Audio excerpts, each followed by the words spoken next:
ऐसे कौन से मुद्दे हैं या ऐसी कौन सी बातें हैं जो आप चाहते हैं कि ये मुद्दे उठने चाहिए या लोगों तक पहुंचने चाहिए? मतलब ये है कि हर धर्म का आदमी, हर रिलीजन का आदमी, हर फिरके का आदमी क्योंकि एक। आप ये थ्योरी मतलब कैसे सोचते हैं, कहाँ से आपको ये ज्ञान मिलता है? और बहुत सारी किताबें ऐसी भी हैं जो सरकार ने छुपा रखी है। अब नरेंद्र मोदी जी ने, प्राइम मिनिस्टर ने अभी एक बयान दिया था कि सोना मत खरीदो, ज़्यादा सफ़र मत करो। ये आप बात अच्छे से जहन में रखें कि सरकार अपनी मर्जी से कहीं की भी कुछ भी नहीं कर सकती। अपना खुद का। खुद का अच्छा। जो उनकी मर्जी से ही चलता है, और उसे फॉलो करना ही पड़ेगा। फॉलो करना ही पड़ेगा, नहीं करो। दज्जाली हो गया सिस्टम, न्यू वर्ल्ड ऑर्डर के ऊपर कभी आपको मुश्किलें आई हैं इन चीज़ों को लेके किसी मेरे ने? पास ईमेल है, मौजूद है, मैंने दिखा रखी है, कुछ हाईलाइट में लगी हुई है इंस्टाग्राम पे। ये अच्छा। प्रूफ के साथ बता रहा हूँ मैं सारी बातें, हाँ हाँ कोई हाँ। ऐसी नहीं बता मतलब रहा। सारे देश की पॉलिटिक्स हो गई जो वो खुद कंट्रोल करते हैं। बताऊँ, अभी एक रिसाला निकला था द इकोनॉमिक का। क्योंकि पूरी पॉलिटिक्स, पूरी चेन, पूरे बिजनेसमैन, पूरी जितनी भी चेन चल रही है ना, नीचे से लेकर के ऊपर तक, सारा उनके हिस्से में है। वो लोगों को या पॉलिटिशियन को या मतलब देश को वो करना ही होगा उसको। करना ही होगा 100%। रॉयल्स चाइल्ड की मतलब ये कौन लोग हैं, कौन फैमिलीज हैं मतलब? वर्ल्ड की 13 फैमिलियां हैं जो पूरे वर्ल्ड को कंट्रोल करती हैं।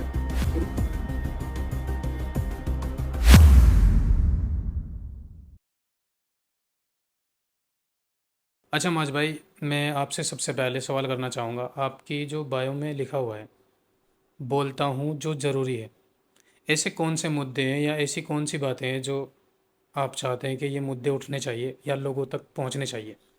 इसके बारे में बताओ कुछ। देखिए, जो हमारा टॉपिक है और जो हमारी मंशा है सोशल मीडिया पे आने का, जो हमारा मकसद है वो ये है कि हर धर्म का आदमी, हर रिलीजन का आदमी, हर फिरके का आदमी एक सच्चाई को जाने, एक ऐसी सच्चाई जो हम लोगों से छुपाई गई। अच्छा। जैसे इल्यूमिनाटी, फ्रीमेसन्स, बिग ब्रदर, ये शैतानी तंजीमें हैं जो पूरी इंसानियत के दुश्मन है, और ये आज पूरी सुपर पावर बनी हुई है। यानी अगर आप देखें कि वर्ल्ड के अंदर जिन लोगों के हाथ में पावर है और जो पूरे सिस्टम को कंट्रोल कर रहे हैं, वो किस तरीके से कंट्रोल कर रहे हैं, उनका क्या मंशा है, क्या मकसद है उनका, तो हम बताना चाहते हैं कि वो पूरी इंसानियत के दुश्मन है। वो सिर्फ एक रिलीजन के दुश्मन नहीं है, वो किसी एक फ़िरके के, एक तंजीम के, एक ग्रुप के दुश्मन नहीं है, वो पूरी इंसानियत के दुश्मन है। तो इन्हीं कॉन्स्पिरेसी थ्योरी को लेकर के हम समझते हैं कि तमाम लोगों तक ये पैगाम पहुंचना चाहिए और लोगों को इस सच्चाई से आगाह होना चाहिए। अच्छा, आपने थ्योरी की बात की, जी। तो मैं जानना चाहता हूँ कि आप ये थ्योरी मतलब कैसे सोचते हैं, कहाँ से आपको ये ज्ञान मिलता है जो डीपली मतलब रिसर्च करके आप लोगों तक पहुँचाते हैं? ये मतलब कहाँ से आइडिया आते हैं आपको? देखो, कुछ तो बड़ी बड़ी किताबें हैं जो सरकार की तरफ से बैन है बाकायदा, अच्छा। कि सरकार ना तो सरकार के खिलाफ कोई उनके ऊपर बात कर सकता और न सरकार बात कर सकती है उन किताबों को लेकर के। और अच्छा। बहुत सारी किताबें ऐसी भी हैं जो सरकार ने छुपा रखी हैं। यानी सरकार ये नहीं चाहती कि इन किताबों के बारे में लोगों तक जांच पड़ताल पहुंचे, सरकार ये नहीं चाहती। बहुत सारी अच्छा। किताबें हैं, और जो छोटी किताबें हैं उनकी छपाई सरकार ने बंद कर दी। बहुत सारी किताबें हैं ऐसे, जैसे सेटेलिक बाइबल एक किताब है, अच्छा। उसका आपको दुनिया के अंदर दूसरा नुस्खा मिलने का ही नहीं, एक ही नुस्खा है उसका। और ऐसा क्यों? बस उसके अंदर वो चीज़ें लिखी हुई हैं कि आप पूरी सोसाइटी को, पूरे ग्रुप को, पूरी जमात को कंट्रोल कर सकते हैं शैतानी ताकतों के ज़रिए से, जादू अच्छा के अच्छा ज़रिए अच्छा। से। कबाला जादू की बातें लिखी हुई हैं, और कबाला जादू ये इतना ख़तरनाक जादू है कि आम आदमी अगर शैतानी तंजीम में शामिल होना चाह रहा है, या जो भी आप बड़े बड़े फेमस एक्टर से देखते हैं बॉलीवुड में, हॉलीवुड में, ये सारे के सारे उसी तंजीम का हिस्सा होते हैं। तो ये है कि मतलब ये काम कैसे करता है, मैं जानना चाहता काम, हूँ। ये पूरा एक सिस्टम है, पूरी एक जमात नहीं है सिर्फ, या कोई एक ग्रुप नहीं है, पूरा एक सिस्टम है। अगर आपको ये पूरा सिस्टम समझना है तो आपको कुछ तो किताबों का सहारा लेना पड़ेगा, और कुछ हिस्ट्री का, कुछ तारीख का, और जैसे अभी मुल्क के हालात चल रहे हैं, इन सब चीज़ों को मद्देनज़र रख करके और न्यू वर्ल्ड ऑर्डर को सामने रख करके, तब आपको ये सारी चीज़ें समझ में आ सकती हैं। और कुछ हमारे इससे रिलेटेड कॉन्टेक्ट भी हैं इस तरह के लोगों से जो सोसाइटी का हिस्सा हैं। तो इसलिए बस नॉलेज है। अच्छा, जैसे अभी आपने हमारे देश की बात की, हमारे देश में अभी मतलब नरेंद्र मोदी जी ने, प्राइम मिनिस्टर ने अभी एक बयान दिया था कि सोना मत खरीदो, ज़्यादा सफ़र मत करो। तो ये चीज़ें क्या उन चीज़ों से जुड़ी हुई है जिनके बारे में आप बात कर रहे हो? देखिए, सरकार कहीं की भी हो, चाहे इंडिया की हो या इंडिया से बाहर की हो, ये आप बात अच्छे से जहन में रखें कि सरकार अपनी मर्जी से कहीं की भी कुछ भी नहीं कर सकती। अच्छा, सरकार सिर्फ एक प्रोपेगंडे के तहत, कठपुतली के तहत चलती है। मतलब इनको भी चलाने वाला कोई है? हाँ है। भाई मिसाल के तौर पे हमें हमारी इंडिया को कर्ज लेना है, लोन लेना है, किससे लेगा? वर्ल्ड बैंक से लेगा। और वर्ल्ड बैंक आपको पता है 36 ट्रिलियन का कर्जा है अमेरिका के ऊपर, और अमेरिका के पास खुद का वर्ल्ड बैंक है। तो अमेरिका को कर्जा किसने दिया है बताओ आप मुझे? ये कर्जा दिया है उन एलिट्स ने, उन फैमिलियों ने और उन ग्रुप्स ने जो इस सिस्टम को कंट्रोल करते हैं, जो न्यू वर्ल्ड ऑर्डर की पूरी स्थापना करना चाहते हैं साल 2030 में। वो कर्ज देते हैं, पूरी दुनिया उनके कर्ज में डूबी हुई है। हम और आप लोग, चाहे कहीं की सरकार हो, चाहे कोई बड़ा बिजनेसमैन हो। अच्छा, ये बात आप अच्छे जहन में रखें, चाहे बॉलीवुड हो, हॉलीवुड हो या पॉलिटिक्स हो, या कहीं की कुछ भी कैसी भी सरकार हो या कैसी भी आर्मी हो, उनकी मर्जी के खिलाफ आप कुछ नहीं कर सकते, और उनकी मर्जी के खिलाफ आप बुलंदियों तक, कामयाबी तक नहीं पहुंच सकते। चूंकि उन्होंने एक सिस्टम बना रखा है, एक कायदा कानून बना रखा है उन्होंने अपना खुद का? खुद का, अच्छा, जो उनकी मर्जी से ही चलता है। और उसे फॉलो करना ही पड़ेगा? फॉलो करना ही पड़ेगा, नहीं करोगे तो बाहर निकाल दिए जाओगे। अभी आप देखें, न्यू वर्ल्ड ऑर्डर को चलाने के लिए सबसे पहले तो मैं आपको शुरू से ही लेकर के चलता हूँ। देखो, अभी अमेरिका सुपर पावर है, जी। उससे सुपर पावर छीनी जा रही है, चाइना को दी जा रही है। और आपने ये चीज नोटिस की, आपने देखा इंटरनेट पर के शी जिनपिंग के पास जब डोनाल्ड ट्रंप गए तो वहाँ कैसा रवैया रहा, कैसी बातचीत हुई। मैं बदला देता हूँ थोड़ा सा। जब शी जिनपिंग के पास डोनाल्ड ट्रंप गया, तो एक तो उसकी स्वागत के लिए चाइना का प्रेसिडेंट नहीं आया, नहीं आया, बिल्कुल। नहीं आया। दूसरी चीज, जिस वक्त वो कुर्सी पर बैठे, सोफे पर बैठे, तो शी जिनपिंग का जो सोफा था, कुर्सी थी, वो नीचे थी, हाँ, वो वो। ऊपर थी, और डोनाल्ड ट्रंप की नीचे थी। जी इस जी चीज जी, भी आपने नोटिस बिल्कुल की? नोटिस की थी मैंने। हाँ। और फिर ऐसी गलतियां कराई डोनाल्ड ट्रंप से ताकि एक कंट्रोवर्सी बने। शी जिनपिंग जब अपनी टेबल से उठ करके चला, तो डोनाल्ड ट्रंप उसकी डायरी को देखने लगे, जांच अच्छा। पड़ताल करने लगे, देखने लगे कि इसमें क्या लिखा हुआ है। तो हम्म। ऐसी हरकत करवाई जाती है, और इंटरनेशनल लेवल पर ये एक अमेरिका की बेइज्जती है एक तरीके से। अच्छा। हाँ। और वहां पे सिस्टम न्यू वर्ल्ड ऑर्डर का ज्यादा इसलिए बन गया, भाई सारा काम जो है डिजिटल होता जा रहा। बिल्कुल। आप क्या खरीदेंगे, आप क्या पहनेंगे, आपको सिटी से बाहर जाना है या नहीं जाना है, सरकार डिसाइड करेगी, आप नहीं करेंगे। और ये सारा का सारा निजाम चाइना के अंदर ऑलरेडी हो चुका, अमेरिका के अंदर नहीं हुआ अभी। तो इसलिए सुपर पावर अब चाइना को बनाया जा रहा है, और सेम वही सिचुएशन अब अपनी इंडिया के अंदर ये थोपना चाह रहे हैं, और इसका प्रोग्राम, पूरा प्रोपेगेंडा ये चला रहे हैं अपनी इंडिया के अंदर, हिंदुस्तान में। हिंदुस्तान में। ये सारा निज़ाम ये डिजिटल हो नहीं रहा, ये सारा निज़ाम जो डिजिटल है, ये दज्जाली तो है। ये किसके लिए मेहनत की जा रही है? दज्जाल के लिए तो मेहनत की जा रही है। कौन लोग मेहनत कर रहे हैं? उसकी आर्मी मेहनत कर रही है, जी जी उसके जी। ग्रुप मेहनत कर रहे हैं। ये सारा निज़ाम डिजिटल दज्जाली है, ये एआई दज्जाली है। अच्छा, कंट्रोवर्शियल मतलब वीडियोस बनाते हैं आप ज़्यादातर, दज्जाली हो गया, सिस्टम न्यू वर्ल्ड ऑर्डर के ऊपर। कभी आपको मुश्किल आई है इन चीज़ों को लेके? किसी ने कुछ कहा हो या धमकी दी हो, फ़ोन पे कुछ बोला हो? मेरे पास एक ईमेल आई थी जो मैंने दिखाई भी थी उसको पब्लिक में। अच्छा। उसमें मुझे ऑफर ये मिला था शादी का, अच्छा। कि आप इन सब चीज़ों के चक्कर में ना पड़ करके आप हमारे साथ चले, हम आपको बाकायदा पिकअप करने भी आएंगे, लेके भी जाएंगे, आपको छोड़ेंगे भी, पैसा देंगे, फेम, शोहरत, दौलत सब कुछ देंगे। अच्छा। और आखिर में, हाँ, आखिर में आपको हम शादी कराएंगे, आपकी निकाह करवाएंगे। और उसमें बाकायदा ये चीज़ मेरे पास ईमेल है, मौजूद है, मैंने दिखा रखी है, मेरी हाईलाइट में लगी हुई है वो इंस्टाग्राम पर। ये प्रूफ के साथ बता रहा हूँ मैं सारी बातें, कोई ऐसी नहीं बता रहा हूँ, प्रूफ के साथ बता रहा हूँ। तो उसमें सबसे बड़ी चीज़ उन्होंने मेंशन की कि हम आपकी शादी करवा देंगे, और शैतानी रस्म के मुताबिक आपकी शादी करवाएंगे। मतलब ये बाकायदा कैसे? उन्होंने मेरे पास बेड वगैरह के, सोफों के, लड़कियों वगैरह के फोटो भी भेजे हैं। अच्छा। हाँ, मेरे पास ईमेल है, मौजूद है। तो मतलब आपने क्या कहा उन लोगों को, फिर कैसे हैंडल किया उनको? जवाब नहीं देता मैं। असल में जो मेरे कांटेक्ट हैं और वो लोग मुझे भी जानते हैं, ऐसी बात नहीं है भाई, सारी चीज़ निगरानी में होती है। आप इत्तेफाकी तौर पर या अचानक कुछ नहीं कर सकते सोशल मीडिया के ऊपर। हर एक एक चीज़, एक एक सेकेंड, एक एक लम्हा उन लोगों की निगरानी में होगा। ये तो अच्छा। सिर्फ आपकी सोच है कि भाई मेरी वीडियो कौन देख रहा होगा या मेरा फोटो कौन देख रहा होगा, ये तो हम्म। हमारा वहम है। वरना सारी चीज़ नोट हो रही है, उनको पता है कौन बंदा क्या बोल रहा है, क्या सर्च कर रहा है, किस बारे में बात कर रहा है, उनको पता है। हम्म। और उनके पास मेरी ईमेल भी है, तो इसीलिए उन्होंने मुझे सबसे पहले ईमेल की थी। और जो मेरे कांटेक्ट हैं वो भी मुझे समझाते रहते हैं, बताते रहते हैं। लेकिन ये हमारा मकसद है कि इंसानियत को इंसानियत की तरफ ही लेकर के जाना। कुछ लोग ऐसे हैं जो भेड़िए की शक्ल के भेड़िए की अंदर, खाल में। भेड़िए की खाल में घूम रहे हैं हाँ हमारे हाँ सामने, हाँ, बिल्कुल नज़र नहीं आते वो लोग। नजर नहीं आते। तो हमारा मकसद है कि इंसानों को इंसानियत की तरफ ही लेकर के जाएं, ना कि शैतानियत की तरफ लेकर। अच्छा माज भाई, आप ये कहना चाहते हैं जैसे उन्होंने वर्ल्ड बना हुआ है अपना खुद का, दुनिया सिस्टम चला रहे हैं वो पूरी, मतलब सारे देश की पॉलिटिक्स हो गई जो वो खुद कंट्रोल करते हैं। तो मैं ये जानना चाहता हूँ, अभी एक रिसाला निकला था, मतलब द इकोनॉमिक का, उसके बारे में बताओ कि मतलब वो पहले से ही प्रिडिक्शन कैसे कर देते हैं कि ये होने वाला है अगले साल, नेक्स्ट ईयर ये होगा, ये इस देश में ये होगा, लड़ाइयाँ ऐसे होंगी, किस कौन सा प्रेसिडेंट कब बदला जाएगा, इस तरीके से। इसके बारे में समझाओ थोड़ा कुछ। देखो, ये रिसाला द इकोनॉमिक सिर्फ साल 2026 में नहीं बल्कि कई सालों से निकल रहा है, और हर साल की प्रिडिक्शन करते हैं वो लोग कि अच्छा। इस साल ये चीज़ होनी है, और इंटरनेशनल लेवल पर प्रिडिक्शन करते हैं।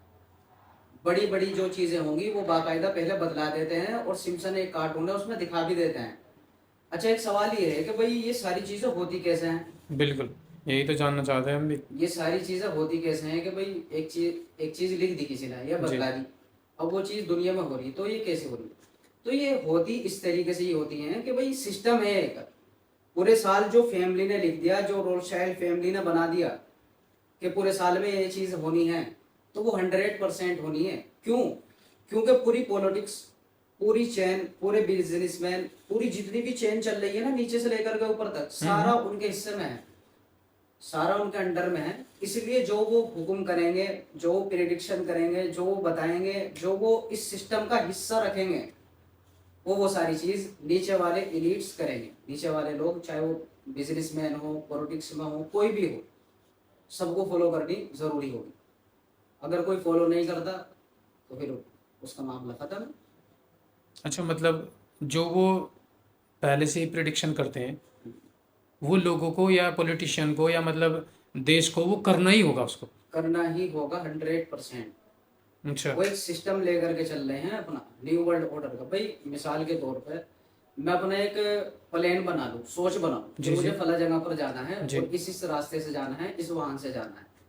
तो मैंने ये सारा प्लान लिख लिया, अब मैं उसे ही फॉलो करता हुआ जाऊंगा ना। बिल्कुल बिल्कुल। सेम इसी तरीके से हर साल की प्रिडिक्शन करते हैं वो। और जो इलीट्स हैं, जो उनके कहने पर चलेंगे, जो वो जी कर सकते हैं, जी जी। उनको वो चीज़ बतलाते हैं, दिखाते हैं कि भाई ये चीज़ करनी है, फला शहर में जाना है, फला सिटी में जाना है, फला कंट्री में जाना है, उससे तेल की बात करनी है, उससे फला मुद्दे की बात करनी है, उससे ये बात करनी है। इस तरीके से वो समझाते हैं। पॉलिटिक्स कोई अपनी मर्जी से कोई कुछ नहीं करता, जो नीचे के बैठे हुए लोग होते हैं ना, वो करवाते हैं बाकायदा। आपको बताऊं, मैं कोई भी प्रेसिडेंट हो, कोई भी, पूरी दुनिया का, अपनी मर्जी के मुताबिक आज के दौर में जी जी। कोई भी अनाउंसमेंट नहीं कर सकता, कोई भी बयान नहीं दे सकता हो। ये मजबूरी बन गई।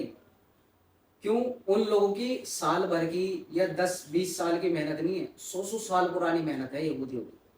अच्छा। झगड़ा हुआ है, जो उन्होंने लिख करके दे दिया वो आपको मंच पे जा करके बोलना है, आप अपनी मर्जी से नहीं बोल सकते। और कर्जे में, ब्लैकमेल में, ये सबसे पहले आपको दबा देते हैं। सबसे पहले आपकी कमजोरी इनके हाथ में होगी, ताकि आप इनकी मर्जी के बगैर कुछ ना कर सकें। आप कर्जदार हो गए तो बातें हाँ माननी पड़ेगी। हाँ, जिस तरीके जैसे एप्स्टीन फाइल रिलीज हुई थी, एप्स्टीन ने सबको कमजोरियां पकड़ी, सबको ब्लैकमेल किया, तो ये भी साजिश का हिस्सा था। अच्छा अच्छा। बिल क्लिंटन अमेरिका का प्रेसिडेंट था, वो खुद था एप्स्टीन के साथ में, और बाद में पता चला कि भाई एप्स्टीन तो जेल में गया। भला वो बंदा जेल में कैसे जा सकता है जिसके साथ खुद उस मुल्क का प्रेसिडेंट हो? बिल्कुल जायज़ बात है। और फिर ट्रिलियंस डॉलर का वो मालिक, और बाद में क्या दिखाया कि उसने आत्महत्या कर ली। तो ये झूठी बातें हैं सारी, आत्महत्या कुछ नहीं है। मेरा तो अपना मानना ये है कि वो अभी जिंदा है और इसराइल में मौजूद है, उसकी मेरे पास दलील भी है। अच्छा, जैसे अभी आपने बात की रॉयल्स चाइल्ड की, ये मतलब ये कौन लोग हैं, कौन फैमिलीज हैं, मतलब आप इनके बारे में तो बताओ कुछ। वर्ल्ड की 13 फैमिलियां हैं जो पूरे वर्ल्ड को कंट्रोल करती हैं, जिनका सबसे बड़ा हथियार है इस दुनिया के अंदर finance, money, money. Bank system, loan system, सारा का सारा उनके कंट्रोल में है, जिससे ना आप निकल सकते, ना मैं निकल सकता, ना हमारी सरकार निकल सकती, ना हमारे जो बड़े हैं ना वो निकल सकते। सब इस कर्जे में डूबे हुए हैं भाई।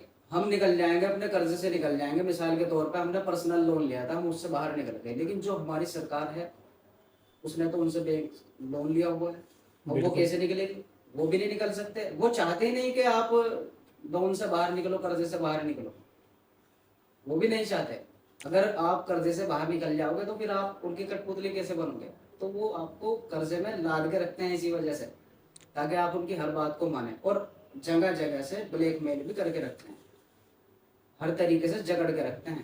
आपने एक वीडियो में बताया था पाकिस्तान के जो प्राइम मिनिस्टर थे इमरान खान, आपने उनकी आंखों का जिक्र किया और भी बहुत सारे लोगों की आंखों का जिक्र किया कि कोई अगर इल्यूमिनेटी ज्वाइन करता है तो कुछ टाइम के बाद में उसकी आंखें, एक आंख डार्क हो जाती है। तो मतलब इसे एक्सप्लेन करो कि ये चीज़ें कैसे करते हैं, मतलब ये क्यों ज्वाइन करते हैं लोग इस चीज़ के लिए। देखो, ये दो सवाल हैं। तो सबसे पहले आपने इमरान खान की बात कही, और जी। दूसरा सवाल ये कि लोग ज्वाइन क्यों करते हैं। सबसे इल्यूमिनेटी। पहले मैं इमरान खान वाली बात को बिल्कुल। साफ करता हूँ। देखो, इमरान खान एक बहादुर लीडर था, था। है नहीं? है क्यों नहीं? देखो, बहुत सारे उसके फॉलोअर्स भी हैं जी जो जी। गलत कहेंगे, उनको मैं थोड़ा सा प्रूफ ये देना चाहता हूँ। इमरान खान के दो बेटे हैं, दोनों ने पाकिस्तान की नागरिकता खत्म कर दी, ब्रिटिश की नागरिकता ले चुके। ये आप इंटरनेट पर भी सर्च कर सकते हैं। रही बात बिल्कुल। उसकी वाइफ की, वो है अंग्रेज, अल्लाह को नहीं मानती। अच्छा। इमरान खान बात करने चला था हक की, दीन की, इस्लाम की। पाकिस्तान का मतलब क्या? ला इलाहा इल्लल्लाह।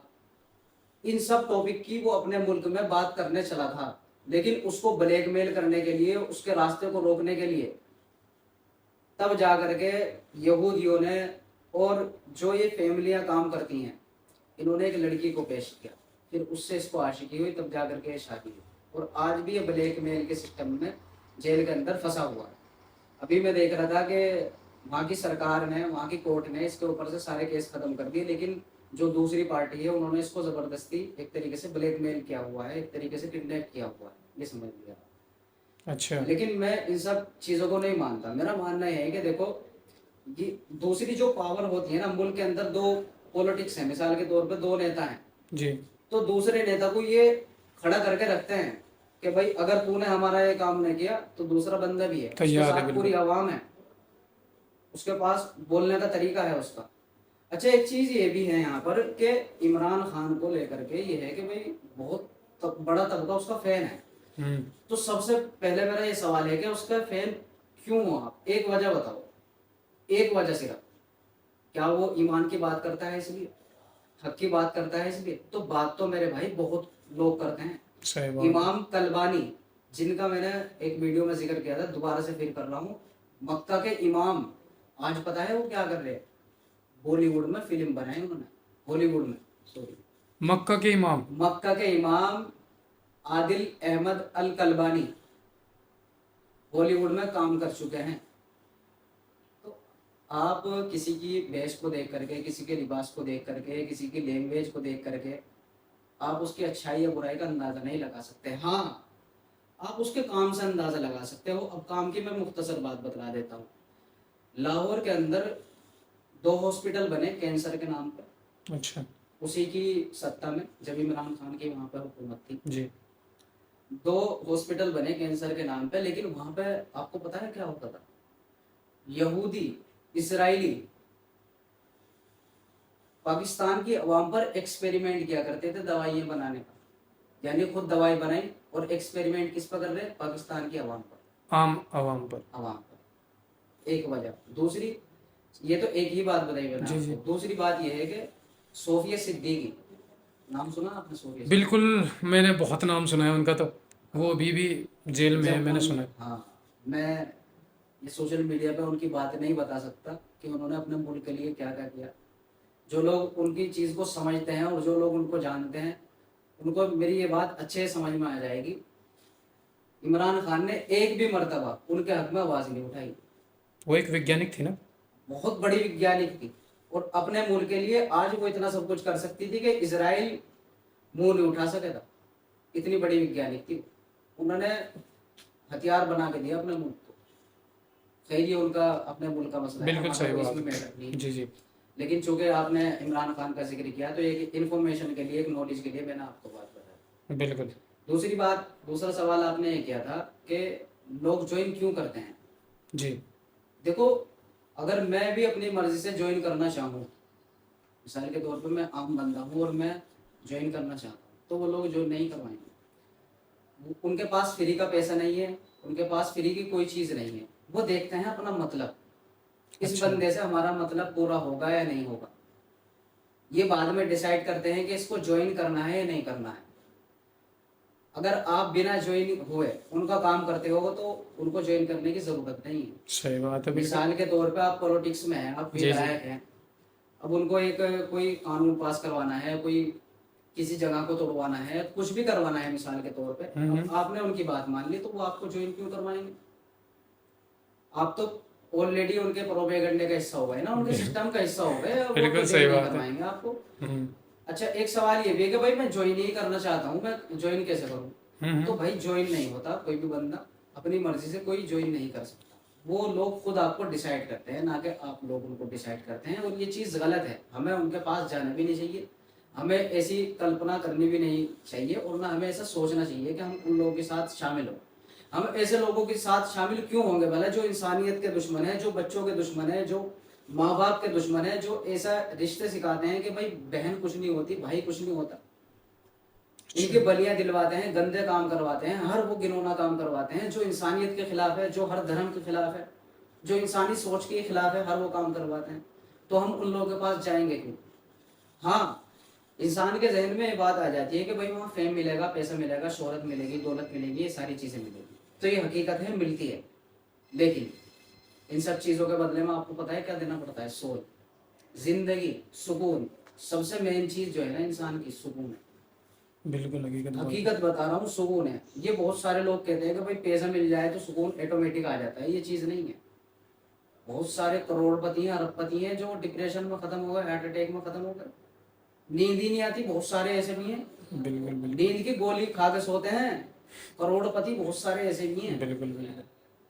तो सुकून आपका छीन जाएगा और आपकी पूरी जिंदगी का एग्रीमेंट करते हैं वो। और कबाला जादू आपके ऊपर करेंगे, जादू के जरिए से आपको वश में करेंगे। अगर आप चालाकी दिखा करके बाई चांस अगर आप इंटरनेट से अलग हो गए, जी या आपने सोच लिया कि भाई हम पहाड़ियों में चले जाएंगे या कहीं जंगल में चले जाएंगे, इतना सारा पैसा लेकर के, इतना सारा सब कुछ लेकर के अलग से जिंदगी बचाएंगे, अलग से एक दुनिया कायम करेंगे अपनी, तो ऐसा कुछ नहीं होगा। जो तुम्हारा हमजाद है, जिसको उन लोगों ने वश में किया हुआ है, जिसको तुमने वश में करवाया था, जब तुमने अपना खून दिया था, जब तुम लालची हो रहे थे, जब तुम्हारी अकल का पर्दा पड़ रहा था, अच्छा। जब उन्होंने तुम्हारे ऊपर जादू किया था, और वो जादू आपको पूरी जिंदगी तक खत्म कर देगा, पूरी जिंदगी नहीं होने देना। आपको बीमारी में मुब्तला कर देगा, आपको कहीं से गिरा देगा, क्योंकि आपने खुद ने एग्रीमेंट किया ना। ये जादू, ये हकीकत है, इसमें तो कोई दो राय नहीं है। हर रिलीजन के एतबार से जादू हकीकत है, बिल्कुल हकीकत है। हर रिलीजन के एतबार से। सिर्फ इस्लाम के या सनातन के या ईसाई के, सारे धर्म के अकॉर्डिंग बता रहा हूँ मैं आपको, जादू रियल है। और वो लोग भी रियल है, वो लोग भी इस तरीके से करते हैं। बहुत सारे प्रूफ भी हैं। इंटरनेट पर ऐसी वीडियो मौजूद है भाई, एप्स्टीन जो फाइल रिलीज हुई थी, वहाँ पे क्या खाने काबा का इन्होंने वो मंगवाया था खिलाफ, वहाँ उसका क्या काम था। इतना पवित्र स्थान की जगह को तुम मंगवा रहे हो, कपड़े को मंगवा रहे हो, इतना पवित्र था, लाखों करोड़ों लोगों के उसके ऊपर आंसू लगे हुए थे, तो इतनी पाक चीज आप इतनी गलीज जगह पर क्यों मंगवा रहे हो। गलत इस्तेमाल करने के लिए ना। और वो सच में गया था क्या? बिल्कुल सच में कहा। सऊदी अरब की एक लेडीज है, बहुत बड़ी बिजनेसमैन है वो। उन्होंने पूछवाया था, उनके जरिए से करा था, उनका नाम जहन में नहीं आ रहा मेरे। उनके जरिए से गया था, उन्होंने भिजवाया था। अच्छा, एक चीज और है इन लोगों में, ये बेवफाई जल्दी से नहीं करते, मतलब धोखा जल्दी से नहीं देते। मिसाल के तौर पर आप इनका काम आ गए, जी तो अब आप से ये आस्था रखेंगे कि भाई आप इनके आगे भी काम इस तरीके से आते रहेंगे। आते रहेंगे। बाई चांस अगर नहीं आते हैं आप, जी जी। तो आपको इस तरीके से खत्म करेंगे कि आप सोच भी नहीं सकते। जिल्लत और रुसवाई कर गए। अच्छा। जिसने अमेरिका का या इसराइल का, यहूदियों का साथ दिया, जी जी। बाद में उन्हें नुकसान उठाना पड़ा हर हाल में। अच्छा। हाँ, धोखा देते हैं भाई। कुरान में भी तो यही है। कुरान में अल्लाह ताला फरमाता है कि शैतान तुमसे वादा करता है लेकिन धोखे के सिवा कुछ नहीं देता। तो इनके यहाँ भी सारी चीजें हैं। ये पूरा फेम, पैसा, दौलत, शोहरत, भाई दौलत मनी तो ये हमारे लिए ही तो है, उनके लिए नहीं है। भाई जो एक बंदा पैसों को छाप रहा है, जिससे ना आपकी सरकार सवाल कर सकती कि भाई तू कौन है छापने वाला, ज्यादा छाप रहा है, कम छाप रहा है, कहाँ जा रहा है इतना पैसा, बिल्कुल सही सरकार को बात ही है। उसने बिठा रखा है। तो उसके लिए पैसे की क्या अहमियत होगी? कुछ भी नहीं होने की। सही बात है बिल्कुल। उसके लिए अहमियत होगी तो अपने टारगेट को लेकर, अपने मिशन को लेकर। और इनका मिशन क्या है? वो न्यू वर्ल्ड, यानी पूरा निजाम दज्जाली है। अच्छा। अच्छा, जैसे आजकल हम वीडियोस देख रहे हैं और भी सोशल मीडिया पर मार्केट क्रैश होने की दुबई के अंदर, तो दुबई मतलब ये इसके बारे में बताओ दुबई कुछ। दुबई की मार देखो, अभी एक बहुत बड़े बिजनेसमैन है, उनका एक इंटरव्यू आया, वो कह रहे हैं कि दुबई के अंदर जो जो लोग रहते हैं किसी भी कंट्री के, वो इसको खाली कर दें और ये जगह सेफ नहीं है। उसकी वजह ये है कि अब जो घूमने का पैलेस बनाया जा रहा है और बड़ी बड़ी बिल्डिंगें बनाई जा रही है, यानी जिस तरीके से घूमने की जगह अभी तक दुबई थी, जी जी। वो जगह उठा करके सेम अब सऊदी में बनाई जा रही है, यानी सऊदी को टूरिज्म बनाया जा रहा है। और ये हदीस में भी है कि जो लोग चरवाहे हैं, यानी जो ऊँट को चराने वाले हैं, बिल्कुल। एक दिन ऐसा आएगा कि वो इमारतों के ऊपर लड़ाई करेंगे, ऊंची यानी कि ऊंची बनाएंगे मतलब। ऊंची ऊंची बनाएंगे, यानी कि तेरी इतनी नीचे है तो मेरी इससे हाँ। ऊपर हो, मेरी उससे ऊपर हो। इस तरीके से सिचुएशन आनी है हदीस में। तो सेम इसी तरीके से सऊदी अरब को इन्होंने कब्जे में लेकर के, और ये पूरा टूरिज्म का सिस्टम दुबई से हटा करके अब सऊदी अरब के अंदर मुंतकिल कर रहे हैं। और सऊदी अरब के अंदर आपने देखा होगा कि एक प्रोजेक्ट बन रहा है, बहुत बड़ा प्रोजेक्ट है, जो मैं एक जानता लाइन हूँ। में ही बन रहा है बिल्कुल हाँ, है रोड के हाँ। पास ही, इधर और इधर। और एक जद्दा टावर बन रहा है। बहुत बड़ी बड़ी चीजें बन रही हैं, बड़ी बड़ी इमारत बन रही है। साल 2030 में अपना अनाउंसमेंट करने वाले हैं न्यू वर्ल्ड ऑर्डर का, लेकिन साल 2040 में ये पूरे जद्दा को, मक्का मुकर्रमा को और पूरे सऊदी अरब को टूरिज्म अच्छे से बना देंगे। वहाँ पे हॉल वगैरह, ये बहुत सारी चीजें, तो हवाई अड्डे तो बहुत ज्यादा बन गए वहाँ पर। ये तो बात है, मैंने सुना भी है और इसके बारे कानून में। में भी इतनी ज्यादा सख्ताई हो गई कि कोई इमाम अपनी मर्जी के मुताबिक बयान नहीं दे सकते जुमे के दिन। जो सरकार की तरफ से बयान आएगा वो देगा इमाम। इतना खतरनाक वहाँ पे कानून चल रहा है। और फहाशी, जिनाखोरी, शराब, जो आ सकता है, ये तो चीज़ आम हो गई वहाँ। अच्छा, जैसे आम आदमी बाहर कमाने गया हुआ है, जैसे किंगडम ऑफ सऊदी अरबिया हो गया, दुबई हो गया, बहरीन, कुवैत, तो मैं जानना चाहता हूँ क्या इन लोगों को इस चीज़ से कोई नुकसान पहुँचने वाला है या नहीं। इस चीज़ से देखो, एक तो हेल्पर के तौर पे जाते हैं आमतौर से जी। यहाँ के लड़के, ज़्यादातर। ज़्यादातर तो वही जाते हैं, तो जी। उनको तो कोई खास नुकसान नहीं है। बाकी इससे मेरी एक बात जहन में ये आई, पाकिस्तान की जो आवाम जाती है बाहर, तो पाकिस्तान ने जो कर्जा लिया हुआ था अमेरिका से, अब वो उसको वसूल रहा है। अब वसूल करने में जितने भी एयरपोर्ट थे, जितने भी स्टेशन थे, सारे गिरवी रख दिए वहाँ के लोगों ने। लेकिन वो अच्छा। लेकिन वो बजट जो है फिर भी काबू में नहीं आ पा रहा। तो फिर अमेरिका ने पाकिस्तान से बात की कि जो लोग आपकी कंट्री से बाहर जाते हैं काम करने के लिए, हम उनके ऊपर टैक्स लगाएंगे, यानी कि अब हम पैसा वसूली उनसे भी करेंगे। वो जो कैसे। लोग डॉलर में कमा रहे हैं, रियाल में कमा रहे हैं, या दीनार में कमा रहे हैं, किसी और करेंसी में कमा रहे हैं, बाहर जा करके हम उनसे भी टैक्स वसूल करेंगे और उनकी तनख्वाह में से भी पैसे काटेंगे। क्या ये भारतीयों के लिए भी है? हमारे भारत के लिए चीज़ है, अपने भारत बहुत सेफ है इन सब चीज़। अच्छा। बाकी जो लोग जा रहे हैं आमतौर से हेल्पर ही जाते हैं, तो उनको तो कोई दिक्कत नहीं है। बाकी जो बड़े बिजनेसमैन हैं तो उनको मार्केट वगैरह में कुछ दिक्कत हो सकती है। अच्छा, जैसे यहाँ सऊदी का जिक्र हुआ तो मैं एक बात और करना चाहता हूँ आपसे। अभी ईरान और इसराइल के अंदर युद्ध चल रहा था, तो इसमें कुछ देश मतलब मुस्लिम कंट्रीज़ ऐसी है जो मतलब पार्टिसिपेट नहीं कर पाई ईरान के साथ, जो कि करना चाहिए था एज ए मुस्लिम। मेरा पर्सनल थॉट है। आपका क्या मानना है कि मतलब वो लोग क्यों नहीं कर पाए? देखो, यहूदियों की सबसे बड़ी साजिश अल्लाह के नबी के बाद ये रही कि भाई मुसलमानों को डिवाइड करो। Divide and rule. हाँ, इन्हें अलग करो। हम्म। सबसे पहले इन्होंने, चूंकि अलग अलग कबीले बने हुए थे, कास्ट में बांट दिया। ये हम्म। कुरैशी है, ये अंसारी है, ये तेली है, ये फला है। हम्म। चलो जी, हाँ तक भी ठीक था मामला। लेकिन इसके बाद इन्होंने फिरकावारियत को प्रमोट किया, और इधर से कुछ शियाओं की सपोर्ट की, कुछ सुन्नियों की सपोर्ट की। दोनों तरफ सपोर्ट यही कर हाँ। रहे हैं, इनको भी उभार रहे हैं, इनको भी उभार रहे हैं। तो सऊदी अरब के अंदर और जो सुन्नी कंट्रियां हैं, उनके जहन में ये बात इन लोगों ने अच्छे से बिठाई हुई है कि देखो ये शिया हैं, ये हजरत उमर रजी अल्लाह ताला अन्हु को नहीं मानते, हजरत अबू बकर को नहीं मानते, फला खलीफा को नहीं मानते, तुम्हारे दुश्मन है, तुम्हारे लिए काफिर हैं। और हाँ, ये भी जहन में रखना कि मक्का मुकर्रमा के ऊपर कब्जा करने वाला है ईरान। ये बादशाह बनना चाहता है, इस्लामिक लीडर बनना चाहता है। अच्छा, ईरान। हाँ, ये सारी बातें सऊदी के दिमाग में बिठाई हुई है ऑलरेडी इन लोगों ने। अच्छा। हाँ, कि ये कब्जा करना चाहता है तुम्हारे ऊपर, तुम्हारा भाई नहीं है, तुम्हारा दुश्मन है। इस वजह से इधर से इन लोगों के जहन में बिठा दी बात।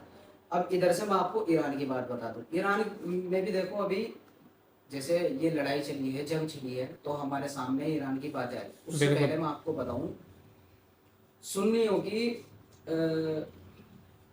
एक शहर है वहां पे, मेरे नाम जहन में नहीं आ रहा, वहां पर एक भी मस्जिद नहीं है सुन्नियों की। और ईरान के अंदर। ईरान के अंदर, और बाकायदा ये तो आप चीज इंटरनेशनल लेवल पर देख सकते हैं कि ईरान के अंदर सुन्नियों को ना तो मस्जिद बनाने की इजाजत है, ना खुले तौर पर आजादी से रहने की इजाजत है। वहां पे इजाजत थी किन लोगों को? इजाजत थी यहूदियों को। यहूदी आज तक वहां की पार्लियामेंट में थे, अभी तक। अच्छा। अभी हाँ, जैसे ये जंग छिड़ी और ये सारा कुछ हुआ, आयतुल्लाह खुमैनी साहब शहीद हुए, रहमतुल्लाह अलैह शहीद हुए, तो उनके बाद ये सारी चीज़ें फिर ख़त्म हुई। और जो यहूदी थे, जो दज्जाल को मानने वाले थे, जो उसके फॉलोवर्स थे, वो फिर अलग हुए। और उनमें भी आजकल तंजीमें बटी हुई हैं जो उन लोगों के बीच में रह रहे हैं, जो खुफिया एजेंसी के तौर पर काम कर रहे हैं, मुखबरी दे रहे हैं, खबर दे रहे हैं, मुल्क की यहूदी। आवाम की बातें कर रहे हैं, या कोई सरकार के खिलाफ, वहाँ की हुकूमत के खिलाफ कोई प्रोटेस्ट निकल रहा हो, तो यहूदी सपोर्ट कर रहे हैं। ईरानी बेस में आकर के, मुसलमानों के बेस में आकर के मस्जिदों को शहीद कर रहे हैं, कुरान करीम को जला रहे हैं। भाई, मस्जिदों को शहीद करने वाला, कुरान करीम को जलाने वाला मुसलमान हो सकता है? बिल्कुल नहीं हो नहीं हो सकता। सकता। चाहे वो सुन्नी हो, शिया हो, चाहे कोई भी हो, वो मुसलमान हो नहीं सकता। तो ये कौन कर रहा? ये यहूदी लोग कर रहे हैं, जो खुफिया एजेंसी है वो साथ उसके लोग कर रहे हैं। और वो चाहते हैं कि मुसलमान आपस में लड़े, और यही इनकी टारगेट है, पहले से ही इन लोगों का टारगेट है। एक रब्बी है इसराइल का, उसने बाकायदा ये बयान दिया, मेरे पास मौजूद है उसका बयान। उसने ये बयान दिया था कि कब का हम मस्जिद अक्सा को शहीद कर देते और नाम लगा देते ईरान का, यानी ईरान इधर से इसराइल के ऊपर हमला हाँ करता हाँ, और बिल्कुल। वो सीधा उधर की तरफ मोड़ देते, और पूरी दुनिया के सामने दिखाते कि ईरान की कि मिसाइल ईरान ने, गिरी है। हाँ ईरान ने मारा है। और बाकायदे प्रूफ वगैरह सारी, कैमरा, वीडियो, ये सारी चीजें मिलेंगी। आने वाला टाइम ऐसा है कि ये सारी चीजें होंगी। सुन्नी शिया आपस में लड़ेंगे, ये इन लोगों का टारगेट है, इन लोगों का मिशन है। जहनियत बना रखी है ना शुरू से आखिर तक। ये इन लोगों की मेहनत साल दो साल की नहीं है, 2100 साल पुरानी मेहनत है इनकी। बच्चे, फैमिलियां, पूरा सिस्टम, गिरे मंत्री, ये सारे छोट ए से लेके जेड तक सारे के सारे उनके अंडर में। अभी हाल ही में आपने एक वीडियो अपलोड की थी अपनी सोशल मीडिया पे, जिसमें आपने सऊदी पुलिस के लोगों के ऊपर बात की थी। क्या वो शैतानी तंजीम का हिस्सा है, या मतलब इसके बारे में भी एक्सप्लेन करो कुछ? देखो, जो मैं अभी बता रहा था, ये सारी उन बातों का प्रूफ है। भाई, एक सिस्टम बन गया, एक प्लान बन गया, एक मुआहिदा तय हो गया। अब वो आपको सिंबलों में दिखा रहे हैं। सिंबलों की एक अपनी लैंग्वेज होती है, अपनी जुबान होती है, जो हर बंदा नहीं समझता। आपको दिखता है कि जगह जगह बड़ी बड़ी कंपनियों के ऊपर आपको ट्रायंगल दिखाया जाता है, आपको 666 दिखाया जाता है। 666 है क्या? जिस तरीके से मुसलमानों के लिए 786 मायने रखता है, यानी बिस्मिल्लाहिर्रहमानिर्रहीम का ये नंबर निकल के आता जी जी है जी। तेजी के एतबार से। इसी तरीके से 666 ये शैतानिक कोड है, शैतानिक कोड है, शैतानी कोड है। शैतान को जो मानते हैं वो इसको मानते हैं। जब कबाला जादू होता है तो 666 लिखा जाता है, ट्राइंगल बनाया जाता है, 6 कोने वाला सितारा बनाया जाता है। ये सारी चीज़ें उन्हीं की हैं, वो दर्शाते हैं अपनी चीज़ों को। तो सिंबलों में वो अपनी लैंग्वेज दिखाते हैं, अपना आइडियल दिखाते हैं, अपना प्लान दिखाते हैं। ये आपके ऊपर डिपेंड करता है कि आप उनको समझते हैं या नहीं समझते हैं। बहुत सारे लोग हैं जो समझ जाते हैं किसी भी सिंबल को देख करके कि सिंबल कहाँ से ताल्लुक रखता है, कहाँ से ताल्लुक नहीं रखता। आपने देखा सऊदी अरब के अंदर जो आर्मी है उसकी वर्दी पर एक आंख का लोगो बना हुआ है। बिल्कुल। एक आंख का लोगो, ये दज्जाली आंख का लोगो है, दज्जाली आंख का लोगो है। एक आंख आपको जगह जगह पर इसलिए दिखाई जाती है ताकि ये चीज आपके लिए आम बन जाए। जब कल एक दिन ऐसा आएगा कि जब आप एक आदमी को देखेंगे जिसकी एक आंख होगी तो आप उसको देख करके डरे नहीं, उसको बिना सोचे समझे अपना खुदा मान लें। अच्छा, मतलब ये इसीलिए हो रहा है सब कुछ। हाँ, ये सारा पूरा निजाम उन्हीं के, पूरी दुनिया के अंदर उन्हीं के सारा कुछ चल रहा है। मैं देखता हूँ ज़्यादातर अभी बिग बॉस है ना, जो बिग बॉस के अंदर भी वही चीज़ है। बिग बॉस के अंदर देखो, बिग बॉस के अंदर ये समझ लें आप, एक आंख का लोगो देखा आपने? पहले से यहाँ। वहां पे तालीम क्या दी जाती है, एक बंदा आया, जो फेमस बंदा होगा उसको बुलाया जाएगा। अच्छा, एक और बात याद आई यहाँ से, एक बहुत बड़े इन्फ्लुएंसर हैं, वो गए वहां पर बिग बॉस के अंदर। तो उनका इंटरव्यू लिया गया कि आपको दाखिला लेने से पहले आपका इंटरव्यू होगा। हाँ हाँ। तो उनसे सबसे पहला सवाल किया गया कि क्या एक लड़का लड़के से शादी कर सकता है, क्या एक लड़की लड़की से शादी कर सकती है? तो वो सीधे साधे आदमी, अब उन्होंने बिना सोचे समझे साफ मना किया कि भाई ये तो इंसानियत के खिलाफ है, ये तो हर रिलीजन के खिलाफ है, ये इंसानियत के खिलाफ है, बिल्कुल ये चीज़ बिल्कुल। है, ये तो हो ही नहीं सकता, हाँ। इम्पॉसिबल। बगैर सोचे समझे उन्होंने मना कर दिया। इस बात की वजह से उनको रिजेक्ट कर दिया गया। क्यों? वो लोग एलजीबीटी को प्रमोट करते हैं। अच्छा। हाँ, लड़का लड़के से शादी कर सकता है, लड़की लड़की से शादी कर सकती है, उनके लिए ये चीज बुराई नहीं है।